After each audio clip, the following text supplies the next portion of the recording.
আসসালামু আলাইকুম। প্রভাতী পাঠশালার পক্ষ থেকে সবাইকে স্বাগতম।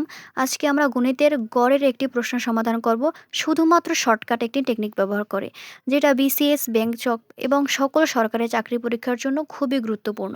চলুন দেখে নেওয়া যাক। দেওয়া আছে তিনটি সংখ্যার গড় ২৪, তাদের মধ্যে দুটি সংখ্যা ২১ ও ২৩ হলে তৃতীয় সংখ্যাটি কত? যেহেতু তিনটি সংখ্যার গড় ২৪ এবং সংখ্যাগুলোর মধ্যে একটি সংখ্যা ২১ এবং আরেকটি হচ্ছে ২৩, সংখ্যা দুটি ২৪-এর চেয়ে ছোট, তাহলে অজানা সংখ্যাটি অবশ্যই ২৪-এর চেয়ে বড় হবে। তাহলে প্রশ্ন, কতটুকু বড় হবে? সংখ্যা দুটি ২৪-এর থেকে যত ছোট হবে ততটুকু বড় হবে অজানা সংখ্যাটি। এখানে ২১ হলো গড়ের থেকে ৩ ছোট এবং ২৩ হলো গড়ের থেকে ১ ছোট। তাহলে মোট ঘাটতি হলো ৪। অজানা সংখ্যাটি অবশ্যই ২৪-এর থেকে ৪ বেশি হবে। তাহলে সংখ্যাটি হবে ২৮। ভিডিওটি দেখার জন্য অসংখ্য ধন্যবাদ। এরকম আরও ভিডিও পেতে চ্যানেলটি অবশ্যই সাবস্ক্রাইব করুন।